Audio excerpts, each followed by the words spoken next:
Halo guys, kita lagi di Pavilion Kuala Lumpur, Malaysia guys. Ramai sekali guys. Ya, ini ramai terus sampai malam ini, luar biasa di Kuala Lumpur pariwisatanya. Hebat, bisa menarik banyak. Ini bagaimana nih menurut Pak Herman Kamra sebagai pengamat pariwisata nih? Kok bisa nih Kuala Lumpur Malaysia ini menarik banyak turis asing ya, ini? Malaysia merupakan salah satu destination daripada tourism dunia, di mana ini merupakan sesuatu yang perlu dipacu oleh Indonesia dalam memacu pertumbuhan bidang turisme di Indonesia. Sumatera Barat ya, bisa ditiru ya, gimana caranya ya? Ya. Mereka bisa ini ya. Kita melihat bahwa Malaysia dalam satu tahun bisa mendatangkan lebih dari 20 juta turis dari seluruh dunia. Luar biasa ya. Ya. Dan untuk Sumatera Barat, Ya. kita perlu ke depan membuat sesuatu yang merupakan satu objek wisata yang berbeda dengan daerah-daerah tujuan wisata lainnya. Karena kita suatu daerah yang mempunyai... Ini Sumatera Barat ini kan kulinernya bagus nih Pak.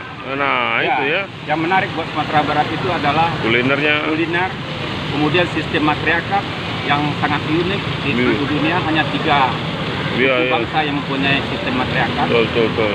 Dan ditambah dengan view yang begitu Pemandangan alam ya. Pemandangan alam ya. Daerah-daerah di seluruh Indonesia. Luar biasa, pemandangan alam ya. Jadi untuk ke depan Sumatera Barat harus berbenah diri dalam pengembangan dan pertumbuhan ekonomi dalam bidang pariwisata. Iya. Kira demikian. Ya, insya Allah lah Pak, kita keluar negeri ini sambil belajar ini Pak ya. Alam tak kambang jadi guru Pak ya. Betul.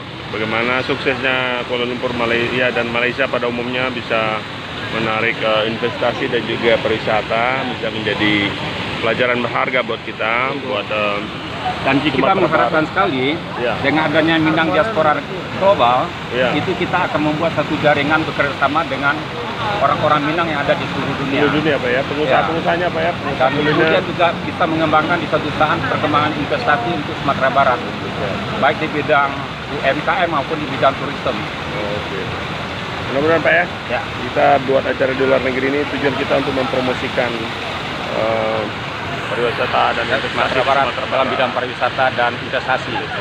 Bapak ya, dengan jaringan perangkat Malaysia bisa membuat orang Minang semakin sukses baik di ranah mobil maupun di rantau. Begitu juga pariwisata dan investasi Sumatera Barat menjadi lebih baik ke depan. Assalamualaikum warahmatullahi wabarakatuh. Salam.